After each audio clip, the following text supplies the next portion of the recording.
নমস্কাৰ, মই doctor কুঞ্জহৰি Medhi, cancer ৰোগৰ মেডিচিন স্পেচিয়েলিষ্ট মানে মেডিকেল অনকলজিষ্ট। মোৰ আগৰ ভিডিঅ'কেইটা আপোনালোকে চালে আৰু আগলৈ ভিডিঅ' বনাবলৈ অনুপ্ৰাণিত কৰিলে, তাৰ কাৰণে বহুত ধন্যবাদ। আজি আমি কেঞ্চাৰ ৰোগৰ চিকিৎসাৰ বিষয়ে আলোচনা কৰিম। বিশেষকৈ কেঞ্চাৰ ৰোগৰ যিটো চিকিৎসা, চিষ্টেমিক চিকিৎসা মানে মেইনলি কেমোথেৰাপি, সেইটো বিষয়ে আলোচনা কৰিম। তাৰ আগতে এটা কথা আমি ভাবি চাওঁচোন, যেতিয়াই কাৰোবাৰ ঘৰত কাৰোবাৰ কেঞ্চাৰৰ সন্দেহ হয় বা কেঞ্চাৰ ৰোগৰ ডায়েগনচিছ হয়, তেতিয়া কেনেকুৱা এটা পৰিস্থিতিৰ সৃষ্টি হয়। গতিকে সেই পৰিস্থিতিৰ বিষয়ে আমি বহুতে হয়তো নাজানো বা কেতিয়াও ভাবিও চোৱা নাই। গতিকে আজি আমি প্ৰথমতে সেই পৰিস্থিতিৰ কথা ভাবি চাওঁ, আলোচনা কৰোঁ। যেতিয়াই কেঞ্চাৰৰ সন্দেহ হয়, তেতিয়াই বহুত ভয় আৰু শংকা মনলৈ নামি আহে। আৰু এই ক্ষেত্ৰত আৰম্ভণিতে কি হয়, কিছুমান শুভাকাংক্ষী আহি পেলাই ক'ব যে কেঞ্চাৰটো এনেকুৱা বেমাৰ আৰু এইটো ভালেই নহয়, আৰু ইয়াতো কেঞ্চাৰ হ'ল মানে গ'ল, আৰু বিশেষ আৰু হ'বলগীয়া নাই, আৰু ইমান কষ্টলি চিকিৎসা হয় আৰু ইমান পেইনফুল সময় হয়, গতিকে এতিয়া আৰু বিশেষ আৰু হোৱাৰ চান্স নাই। তেনেকুৱা এটা ভয় আৰু শংকা, বিশেষকৈ ভয় এটা মনত সোমাই দিয়ে। তাৰোপৰি তেতিয়াই মানুহে ছ'চিয়েল মিডিয়া চাৰ্চ কৰে বা ছ'চিয়েল মিডিয়াত যায়, গৈ পেলাই চাই পেলাই ছ'চিয়েল মিডিয়াত বহুত মানে এনেকুৱা কথা পোৱা যায় যিবিলাক আচলতে সত্য নহয়, অৰ্ধ সত্য। আৰু সেইবিলাকৰ পৰাই বহুত মানুহে অল্টাৰনেটিভ ট্ৰিটমেণ্ট যিটো বৈকল্পিক চিকিৎসাত গুচি যায়, আচলতে সঁচা অৰ্থত এলোপেথিক যিটো চাইণ্টিফিক ট্ৰিটমেণ্ট সেইটোৰ বিষয়ে আগবাঢ়িয়ে নাযায়। গতিকে প্ৰথম এনেধৰণৰ এটা গ্ৰুপ অফ পিপল, মানে যিটো মানুহ এনেধৰণৰ পোৱা যায় যে আচলতে চিকিৎসাৰ ভয়ৰ কাৰণে, ভয় এটা সোমাই যোৱাৰ পিছত চিকিৎসাৰ কাৰণে নাযায়েই। গতিকে এইসকল মানুহ আচলতে বহুত আনফৰ্চুনেট হয় আৰু বহুত মূল্যৱান সময় তেওঁলোকৰ এনেকুৱা ভাবা গুণা কৰোঁতে বা অল্টাৰনেটিভ চিকিৎসাত যাওঁতে বহুত সময় নষ্ট হয়। আৰু তাৰ পিছত যেতিয়া আৰু সিদ্ধান্ত লয় যে আৰু চিকিৎসা কৰিবলৈ আগবাঢ়ে, তেতিয়াহ'লে আৰু চিকিৎসা কৰাৰ অৱস্থাতে নাথাকে। দ্বিতীয় ধৰণৰ মানুহ আছে কিছুমান, তেওঁলোকৰ যেতিয়াই কেঞ্চাৰৰ ডায়েগনচিছৰ কেঞ্চাৰৰ সন্দেহ হয়, তেতিয়া তেওঁলোকে কি কৰে, ডক্টৰৰ ওচৰতো যায়। গৈ পেলাই ডক্টৰে যেতিয়া বায়'পচি কৰিবলৈ কয় বা বেলেগ পৰীক্ষা নিৰীক্ষা কৰিবলৈ কয়, তেতিয়া তেওঁলোকে সেইটো কথাত আৰু ভয় খায় যে আৰু কিছুমান মিছ ইনফৰমেশ্যন আছে, কিছুমান ভ্ৰান্ত ধাৰণা আছে যে বায়'পচি কৰিলে কেঞ্চাৰটো আৰু বিয়পি যায়। গতিকে সেইকাৰণে তেওঁলোকে বায়'পচি কৰিবলৈ নাযায়। গতিকে কিছুমান পৰীক্ষা নিৰীক্ষা কৰি পেলাই ঘূৰি আহি পেলাই অল্টাৰনেটিভ ট্ৰিটমেণ্টত গুচি যায়। এইসকল মানুহো আচলতে আনফৰ্চুনেট হয়, কাৰণ তেওঁলোকৰো বহুত মূল্যৱান সময় নষ্ট হৈ যায়। কিয়নো যদি বায়'পচি কৰা নহয়, তেতিয়াহ'লেতো আমি গমেই নাপাম যে আচলতে কেঞ্চাৰ আছিল নে নাই, নে কিবা নন কেঞ্চাৰাছ মানে অন্যান্য কিবা ইনফেকশ্যনে আছিলে, নে কিবা বিনাইন টিউমাৰে আছিলে, সেইবিলাক কথাটো গমেই পোৱা নাযাব। গতিকে আৰু এটা কথা গম পোৱা নাযাব যে কেঞ্চাৰ যদি আছেও সেইটো কিউৰেবল কেঞ্চাৰ নে কিউৰেবল কেঞ্চাৰ নহয়, সেই বিষয়ে গম পোৱা নাযাব। গতিকে যদি সম্পূৰ্ণ আৰোগ্য হ'ব লগা কেঞ্চাৰ আছিলো, তেতিয়াও সেইসকল মানুহে চিকিৎসাৰ অভাৱত সেইবিলাক মানে আৰোগ্যৰ পৰা বঞ্চিত হয় আৰু দুৰাৰোগ্য অৱস্থালৈ গুচি যায়। আৰু এক ধৰণৰ মানুহ আছে যি বায়'পচিও কৰে, ডক্টৰৰ ওচৰতো যায়, চিকিৎসাও কৰে, হয়তো অপাৰেশ্যনো কৰালে, কিন্তু তাৰ পিছৰ যিখিনি ট্ৰিটমেণ্ট, সাধাৰণতে কেমোথেৰাপিৰ যিখিনি ট্ৰিটমেণ্ট, সেই বিষয়ে ক'লে তেওঁলোকৰ আৰু এটা বেলেগ ধৰণৰ ভয় এটা আছে কেমোথেৰাপিৰ বিষয়ে। সেই বিষয়ে আমি আলোচনা কৰিম আজি। গতিকে সেইসকল মানুহে আৰু কেমোথেৰাপিৰ কাৰণে নাযায়।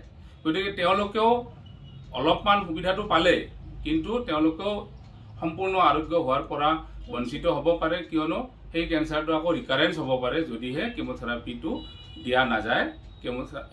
চাৰ্জাৰীৰ পিছত, অপাৰেশ্যনৰ পিছত যদি কেমোথেৰাপি দিয়া নহয়, তেতিয়াহ'লে তেওঁলোকৰ কেঞ্চাৰ আকৌ ঘূৰি আহিব পাৰে বা বিয়পিব পাৰে। গতিকে আমি যিখিনিৰ পৰা গম পালোঁ যে এই 3 ধৰণৰ মানুহ থাকে আৰু ডায়েগনচিছ হোৱাৰ পিছতে তেনেকুৱা পৰিস্থিতিৰ সৃষ্টি হয়।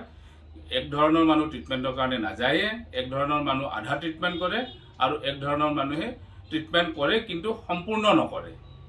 ঠিক আছে, ইয়াৰ পিছত আমি চমুকৈ আলোচনা কৰিম যে কেঞ্চাৰৰ কি ধৰণৰ ট্ৰিটমেণ্ট আছে।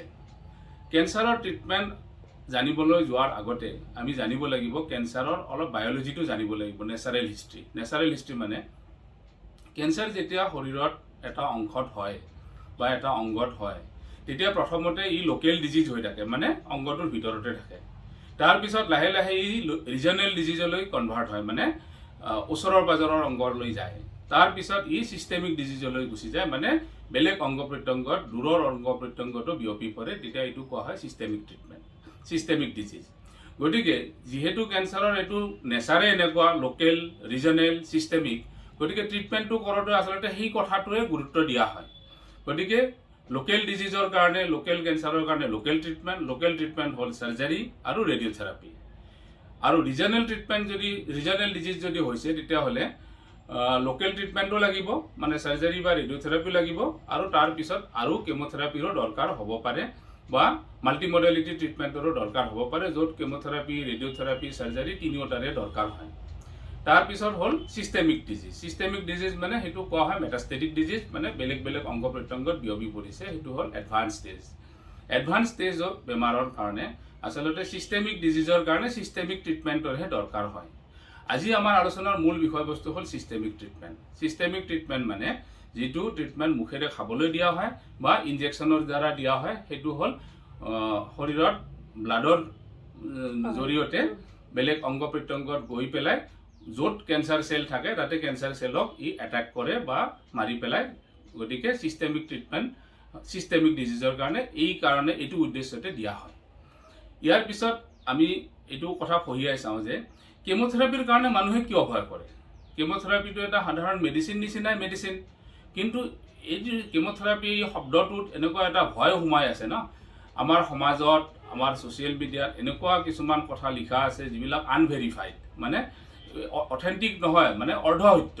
বেছিভাগ কথাই অৰ্ধসত্য, যে কেমোথেৰাপি দিলে কেমোথেৰাপি বহুত কষ্টলি হয়, বহুত টকা খৰচ হয়, আৰু বহুত ছাইড এফেক্ট হয়, আৰু এইটো কেমোথেৰাপিৰ পৰা বিষ হয় বা চুলি সৰি যায় বা মুখৰ ঘাঁ হয়, ব্লাডত প্ৰব্লেম আহে। গতিকে বিভিন্ন ধৰণৰ এনেকুৱা মিথ কিছুমান আছে, কিছুমান ভ্ৰান্ত ধাৰণাও আছে। সেইবিলাকৰ পৰা ভয় খাই মানুহে আচলতে কেমোথেৰাপিৰ কাৰণে নাযায়।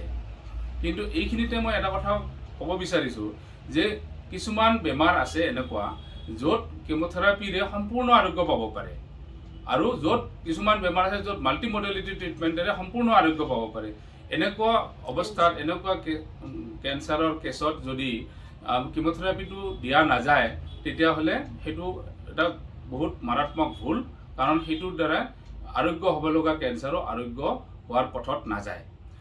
এতিয়া আমি চালি জাৰি চাওঁ যে কেমোথেৰাপি কি ধৰণৰ কেমোথেৰাপি আছে। মানে কেমোথেৰাপি যে দিয়া হয় এটা ধৰণৰ কেমোথেৰাপিটো নহয়, কেমোথেৰাপিটো বহুত মেডিচিন আছে। তাৰ ভিতৰত আমি মূলতঃ উদ্দেশ্যটো ব্যাখ্যা কৰোঁ। উদ্দেশ্য হ'ল কেমোথেৰাপি দুটা ধৰণৰ উদ্দেশ্য থাকে। এটা হ'ল সম্পূৰ্ণ আৰোগ্য কৰাৰ পথত যিটো উদ্দেশ্য আগত ৰাখি কৰা হয়, সেইটো কেমোথেৰাপি, সেইটো দিশত যিটো দিয়া হয় সেইটো কিউৰেটিভ অপশ্যন বুলি কোৱা হয়। কিউৰেবল ডিজিজত কিউৰেটিভ ইণ্টেণ্টত কেমোথেৰাপি দিয়া হয়। আৰু এটা হ'ল পেলিয়েটিভ ইণ্টেণ্ট। পেলিয়েটিভ মানে লাইফ এক্সটেণ্ডিং বা জীৱনকাল বৰ্ধক, মানে যিবিলাক কেঞ্চাৰত সম্পূৰ্ণ আৰোগ্য কৰিব পৰা নাযায় বা যিবিলাক ইতিমধ্যে বিয়পি পৰিছে, সেইবিলাকত এইবিলাক কেমোথেৰাপি দিয়া হয়, যিয়ে লাইফ প্ৰলং কৰিব পাৰে, মানে জীৱনকাল বৃদ্ধি কৰিব পাৰে, আৰু relatively good quality of life, মানে ভাল ধৰণৰ এটা জীৱনকাল দিব পাৰে। সেই উদ্দেশ্যত কেমোথেৰাপি দিয়া হয়। তাৰপিছত এতিয়া আমি ভাবি চাওঁ, মানে আলোচনা কৰোঁ যে এই কেমোথেৰাপিৰ কাৰণে যিটো ভয় খায়, সেইটো আচলতে সেইটো ভয়ৰ অৰ্থটো কিমান, মানে সেইটো আচলতে সঁচা ভয় নে মিছা ভয়। এইটো কথা জনাৰ আগতে আমি জানিব লাগিব যে কেমোথেৰাপি এটা এনেকুৱা ধৰণৰ এই মেডিচিনবিলাকৰ কিছুমান ছাইড এফেক্ট আছে। এইটো কথা নকওঁ যে কিমোথেৰাপি ছাইড এফেক্ট নহয়, কিন্তু এইটো ইয়াৰ লগতে আমি এইটোও জানিব লাগিব উদ্দেশ্য কি উদ্দেশ্যত দিয়া হৈছে। প্ৰথমতে আমি কওঁ যে আলোচনা কৰোঁ যে ছাইড এফেক্ট কি হ'ব পাৰে। মেইনলি চুলি সৰি যায় বা মুখত ঘাঁ হয়, কেতিয়াবা বমি হয় বা কেতিয়াবা ডায়েৰিয়া হয়, লুজ মোচন হয়, কেতিয়াবা পেটৰ বিষ হয়, আৰু ব্লাডত হিমোগ্লোবিন কমি যায়, কেতিয়াবা প্লেটলেট কাউণ্ট কমি যায়, কেতিয়াবা হোৱাইট ব্লাড চেল কাউণ্ট কমি যায়। গতিকে এইবিলাক যিবিলাক ছাইড এফেক্ট আছে, এই ছাইড এফেক্টবিলাক কিন্তু বেছি দিনলৈ নাথাকে। এইবিলাক ক্ষণস্থায়ী, মানে অস্থায়ী, বহুত কেইদিনমানৰ ভিতৰতে ঠিক হৈ যায়। আৰু আজিকালি বহুত ভাল ভাল মেডিচিন আহিছে, বহুত উন্নতি হৈছে এইটো দিশতো, ছাপৰ্টিভ কেয়াৰত মানে। গতিকে এই ছাইড এফেক্টবিলাক আজিকালি বহুত কম মাত্ৰাত হয় আৰু বহুত কম মানুহৰহে হয়।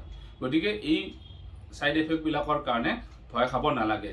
এইখিনিতে এটা কথা মই কৈ থওঁ যে এই যদি আমি উদ্দেশ্যৰ কথাটো কিউৰেটিভ অপশ্যন, মানে যিটো আৰোগ্য হোৱাৰ পথত যিটো ট্ৰিটমেণ্ট বা জীৱনকাল বৃদ্ধিৰ কাৰণে যিটো ট্ৰিটমেণ্ট, সেই বিষয়ে যদি আমি অভিভাৱকৰো দায়িত্ব আছে, চিকিৎসকৰো দায়িত্ব আছে, কেয়াৰ গিভাৰৰো দায়িত্ব আছে, সকলোৱে মিলি যদি আমি মটিভেট কৰোঁ আৰু ভালকৈ আমি কথাবিলাক এক্সপ্লেইন কৰি দিওঁ পেচেণ্টক, তেতিয়াহ'লে এনেকুৱা এটা ছাইড এফেক্টৰ লগত মোকাবিলা কৰিবলৈ, মানে ছাইড এফেক্টৰ লগত যুঁজিবলৈ বহুত মটিভেশ্যন পাব, বহুত সাহস পাব, যাৰ ফল বহুত ভাল হ'ব আৰু এই ট্ৰিটমেণ্টটোৰ ফলপ্ৰসূ হ'ব। গতিকে এইটো আমাৰ সকলোৰে দায়িত্ব, আৰু সেইকাৰণে আমি এনেকৈ আজি মই আহিছোঁ এইবিলাক কথা আলোচনা কৰিবলৈ। আৰু অলপমান এইটো কথা কৈ লওঁ যে এলোপেথিক ট্ৰিটমেণ্টৰ বিষয়ে আমি আলোচনা কৰি আছোঁ, আৰু মই যি এইবিলাক কথা পাতি আছোঁ আৰু আগলৈও পাতিম, এইবিলাক হ'ল purely based on allopathic treatment, মানে বিজ্ঞানসন্মত যিটো আধুনিক চিকিৎসা কেঞ্চাৰৰ ক্ষেত্ৰত, সেইটোৰ বিষয়ে মই আলোচনা কৰিছোঁ।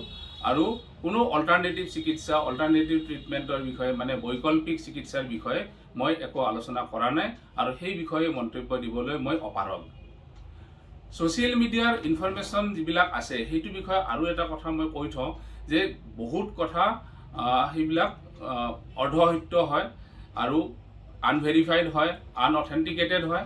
গতিকে সেইবিলাক ইনফৰমেশ্যন লোৱাৰ আগতে, সেইবিলাক ইনফৰমেশ্যনৰ ভিত্তিত আলোচনা, মানে সিদ্ধান্ত লোৱাৰ আগতে মোৰ এইটো অনুৰোধ সকলোলৈ, যাতে এই ইনফৰমেশ্যনবিলাক অলপ ভালকৈ চালি জাৰি চাই পেলাই নিজৰ জীৱনৰ লগত খেলা কৰাৰ কথা। গতিকে এই ধৰণৰ ইনফৰমেশ্যনবিলাক ভালকৈ চালি জাৰি চাইহে গ্ৰহণ কৰিব লাগে।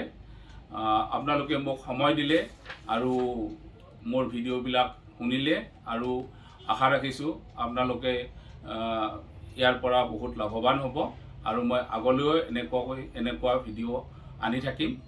আৰু আপোনালোকৰ কিবা প্ৰশ্ন থাকিলে মোক কমেণ্ট কৰি এই চেনেলৰ যোগে আপোনালোকে সুধিব পাৰে। মই আহিব লগা ভিডিঅ'ত সেইবিলাক মই অন্তৰ্ভুক্ত কৰিবলৈ চেষ্টা কৰিম। আপোনালোকে মোক সময় দিলে তাৰ কাৰণে বহুত বহুত ধন্যবাদ। নমস্কাৰ।